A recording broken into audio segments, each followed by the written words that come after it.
PCOS या polycystic ovarian syndrome एक बहुत ही कॉमन हार्मोनल प्रॉब्लम है और ये ज़्यादातर रिप्रोडक्टिव और चाइल्ड बेयरिंग वुमेन यानी कि 20 से 40 साल की औरतों में देखा जाता है। ये इंडिया में हर 5 में से एक लेडी में देखा जाता है और आज हम इस वीडियो में जानेंगे कि पीसीओएस के क्या लक्षण हैं, इसके क्या कारण हैं, इसको कैसे डायग्नोज किया जाता है और इसके ट्रीटमेंट के क्या क्या ऑप्शंस हैं। सबसे पहले ये जानते हैं कि पीसीओएस के क्या लक्षण होते हैं। सबसे पहले मैं ये क्लियर करना चाहूंगी कि पीसीओएस या पीसीओडी यानी कि पॉलीसिस्टिक ओवेरियन डिजीज या पॉलीसिस्टिक ओवेरियन सिंड्रोम एक ही चीज के दो नाम है और इसको सिंड्रोम इसलिए कहा जाता है क्योंकि इसमें मल्टीपल तरह की प्रॉब्लम्स हो सकती हैं, जैसे कि पीरियड्स का कम आना या लेट आना। अगर किसी भी लेडी को एक साल में 8 से कम पीरियड्स आते हैं तो हम उसको पीसीओडी का एक लक्षण मानते हैं।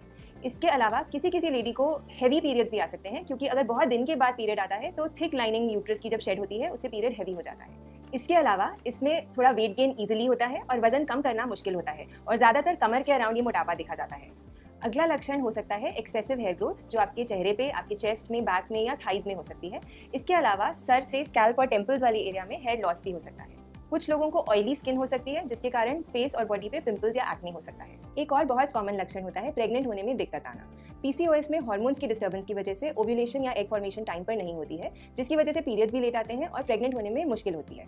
आइए अब जानते हैं कि पीसीओएस होता क्यों है। एक पहला कारण है हार्मोनल इम्बैलेंस। हमारी ओवरीज मेल और फीमेल हार्मोन्स दोनों बनाते हैं और पीसीओएस में टेस्टोस्टेरोन यानी कि मेल हार्मोन बढ़ जाता है।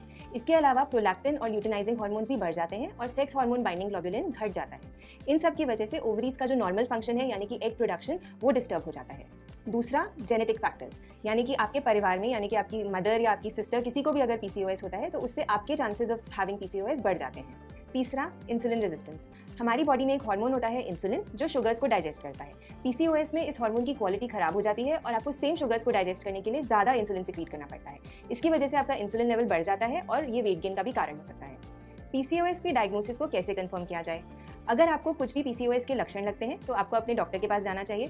आपके डॉक्टर आपसे एक हिस्ट्री लेते हैं, आपके सिम्टम्स के बारे में पूछते हैं यानी कि आपके साइकिल्स, आपके स्किन चेंजेस, हेयर चेंजेस, मोटापा या वेट गेन और आपकी फैमिली हिस्ट्री के बारे में पूछते हैं। फिर हम आपको कुछ टेस्ट बताते हैं जो कि आपको खाली पेट करने होते हैं। ये ब्लड टेस्ट होते हैं जो पीरियड के सेकेंड डे पे किए जाते हैं। इसमें कुछ टेस्ट के नाम होते हैं जैसे एफएसएच यानी कि फॉलिकल स्टिमुलेटिंग हार्मोन, एलएच यानी कि ल्यूटिनाइजिंग हार्मोन, आपका lipid profile, glucose tolerance test जो आपकी इंसुलिन रेजिस्टेंस को बताता है। इसके अलावा थायराइड और प्रोलैक्टिन भी हम चेक करते हैं और अगर आपको एक्ने या हेयर की प्रॉब्लम है तो फ्री टेस्टोस्टेरोन भी चेक किया जाता है। और हम एक अल्ट्रासाउंड भी करते हैं जिसमें हम आपकी ओवरीज देखते हैं और ओवरीज के अंदर अगर छोटे छोटे सिस्ट्स यानी कि पॉलीसिस्टिक ओवरीज दिखाई देती हैं तो ये सब हमको हेल्प करते हैं आपका डायग्नोसिस करने में।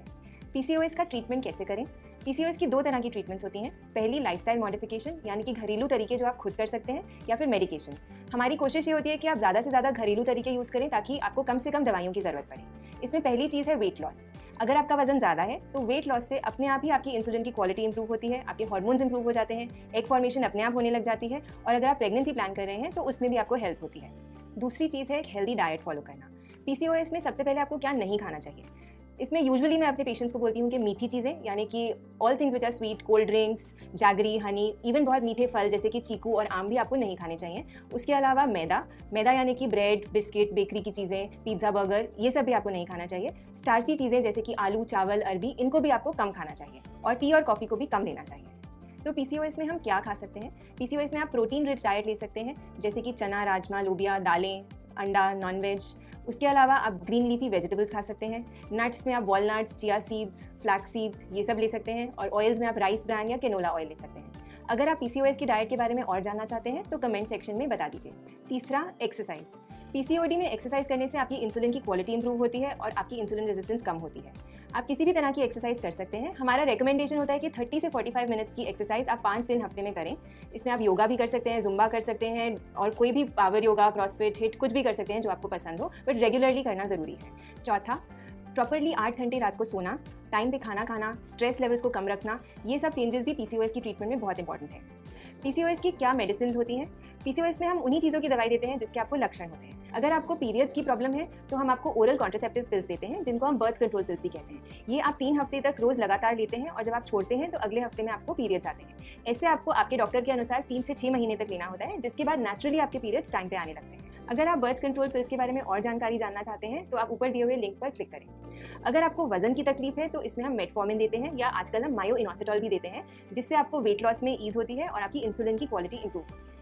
अगर आपको हेयर लॉस या हेयर ग्रोथ या एक्ने की तकलीफ है तो हम इसमें एंटी टेस्टोस्टेरॉन मेडिसिन देते हैं, जैसे कि स्पाइरोनोलैक्टोन या फ्लूटामाइड या फिनास्टेराइड। इसको लॉन्ग टर्म लेने से आपको अपने हेयर इश्यूज में इंप्रूवमेंट दिखती है। अगर आप प्रेगनेंसी प्लान कर रहे हैं तो आपके डॉक्टर आपको क्लोमिफेन या लेट्रोजोल देते हैं। ये दवाइयाँ एग फॉर्मेशन में हेल्प करती हैं। इसको पीरियड के दूसरे या तीसरे दिन से शुरू किया जाता है और इससे आपके ईस्ट्रोजन लेवल्स कम होते हैं और एफएसएच लेवल्स बढ़ते हैं, जो आपकी एग फॉर्मेशन को इंप्रूव करते हैं और आपको प्रेग्नेंट